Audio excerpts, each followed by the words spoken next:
Today's show is brought to you by a title sponsor, Spitch, one of the newest and up-and-coming football fantasy games across the market. You can use this for Premier League football, Championship, Bundesliga, Championship, and right across the spectrum here. The game is for each and every single match day. It's a wonderful app, easy to use, and most importantly, free to play. Make sure you smash that like and share button. Good morning, good afternoon, good evening, wherever you are around the world. Manchester United are now at a point where they are finalizing and getting into the home straight over the appointment of their brand new manager. These reports have come out today, which I think are going to be very exciting for a lot of Manchester United fans. Who's coming into managers? Who is going to be taking us forward next year? Trying to add a little bit of stability into the camp. Because right now, it is a little bit up and down. It is a little bit in the air. There's no doubt about it whatsoever. It's highly frustrating for a number of people involved in the club, not to mention the fans. Who's coming in? Where are we going to be next year? Reports across the media today, stemming from David Ornstein, have said that Man United's new managerial hunt is officially underway as a shortlist of candidates is finalised, with PSG boss Mauricio Pochettino and Ajax's Erik ten Hag amongst the candidates for the job. Man United have started the process, and contact, and this is the most important bit now, contact is now being made. There is another major piece, though, of this news story that you shouldn't allow to go unnoticed, and we're going to delve into that in a few moments' time. But what I want to know from you right now is, who's the guy for you? Who is the individual for you that Manchester United should be putting their faith in? Is it Erik ten Hag? The maestro from Ajax, got the experience from the German leagues, which I think could really help with Ralf, and we'll get on to Ralf a little bit later. Or do we go for POCH? Some say Premier League proven. There are big question marks over both. There is no doubt about it whatsoever.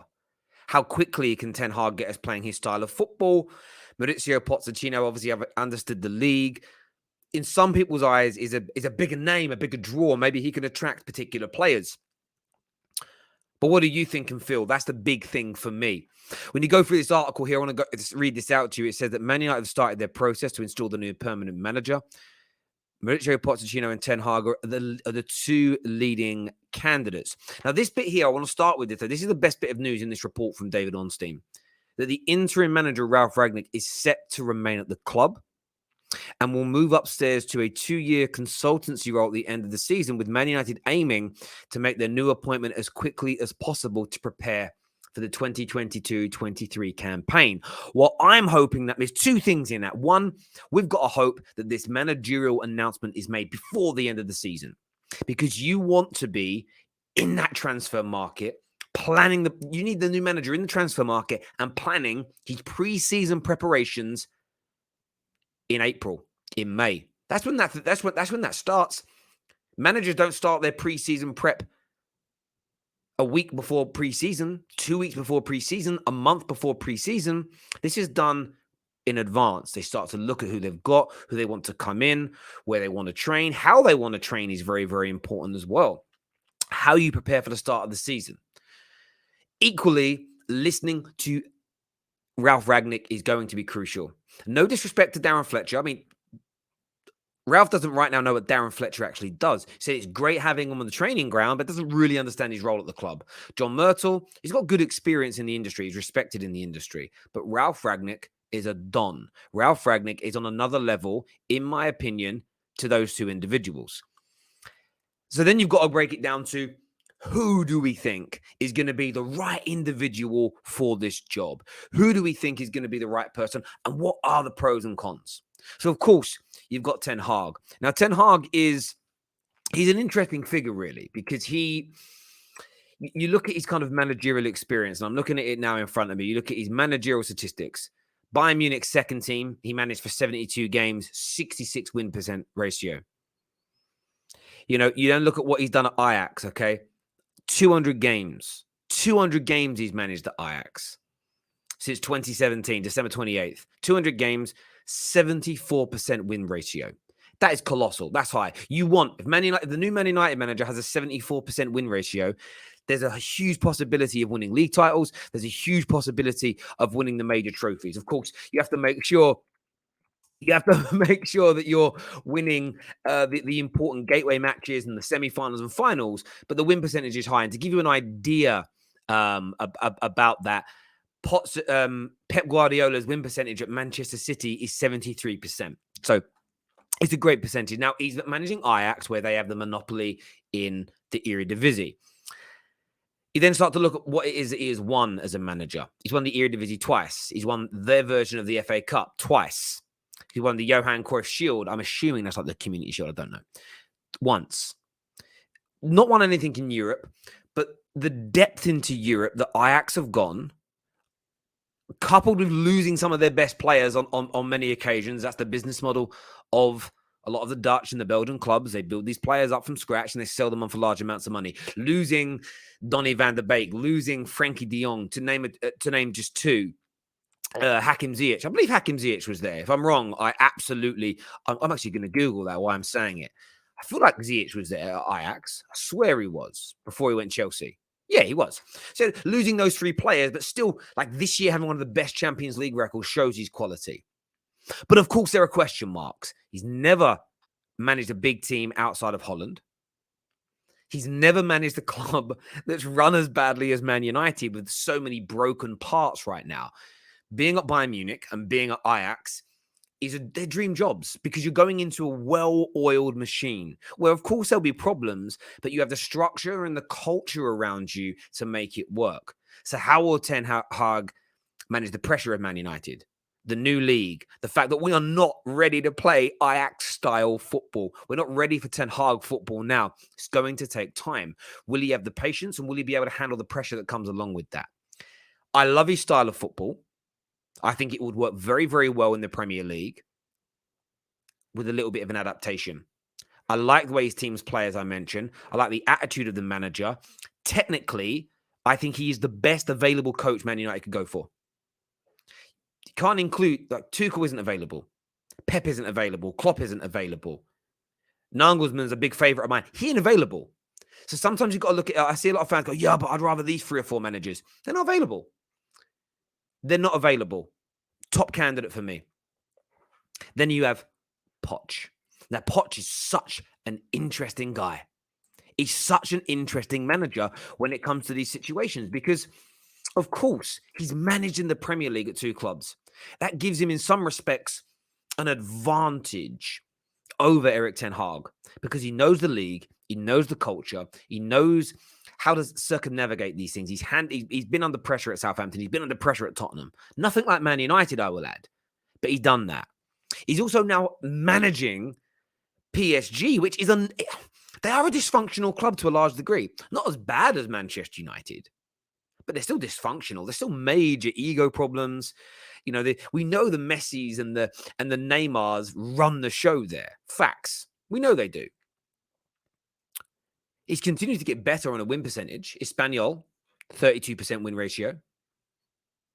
Southampton, 38%. Tottenham, 54%. Paris Saint-Germain, 67%. Now, I do think at Paris Saint-Germain, 70 games he's managed there, he should have a higher win ratio than 67%, in my humble opinion. I think losing 11 of those games and drawing 12, especially when you look at a lot of those draws and defeats have come domestically. I think that's pretty poor, to be honest with you. I think he should be in the high 70s, low 80s. I really do. And I'm not trying to be dismissive. I'm not trying to be disrespectful. They got beat again this weekend against Nantes, 3-1. It just feels weird. And you look at that team that started. They started with Mbappe. They started with Neymar. They started with Messi, Gini, Verratti. They lost 3-1. I just feel like that shouldn't be happening to a team, by the way, who are 8th in the league. And look, they're running away with their league title this year, and so they should. But they still drawn 5 and lost 2 games.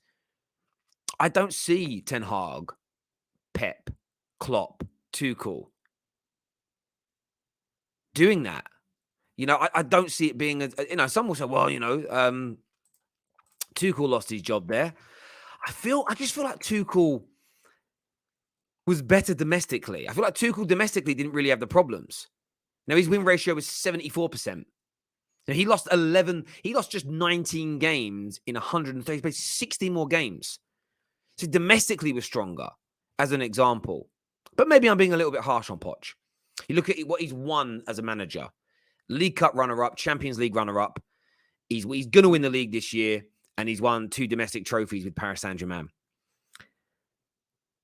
The big question marks over Poch, can he handle it?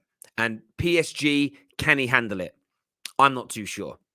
I still feel there's an element of Poch is a bit of an issue there as an example. But some will say Tuchel was an issue there. Look how well he's doing at Chelsea. So I get that. Can Mauricio Pochettino handle Man United? Don't know. Don't know. Will he bottle it? You can question Ten Hag in the same way. I just feel like when I look at Poch, there is a bit of a yellow belly in the big gateway games. For me, the reports are Ralf Rangnick wants Ten Hag. The reports are the players would prefer Poch. For me, I'd go with exactly what Ralf wants. If you're the Glazers, go with what Ralf says. You instill Ten Hag, his system, his way of playing, and you adopt it and you make it the club's way of playing.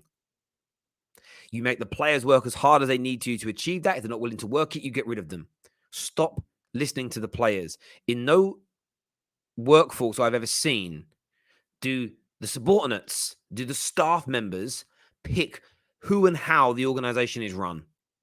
It can be a democracy in certain areas at certain times where you take feedback and you adapt. But there comes a time where you've got to be a little more autocratic, where somebody's got to take ownership and say, this is how we are going to work. But it's exciting news indeed. I want your take. I want your thoughts. I want your feelings on this. How do you think this is going to pan out? How do you think this is going to go for Manchester United Football Club in relation to this pursuit? Could it be a different type of manager that comes in? I want your thoughts and I want your feelings now, ladies and gentlemen. A big shout out again to our title sponsors today, Speech, who are one of the leading and up-and-coming football fantasy games out there. As you can see here, lots of available games here. You can actually win yourself some money if you invite people across. You can play for free in all of their games, picking your teams, creating and doing what it is that you've got to do. You see your budgets that are available there. Go and check it out. The link's in our description below right about now. But until next time, people, take care. Goodbye. God bless. And we'll see you all again very, very soon.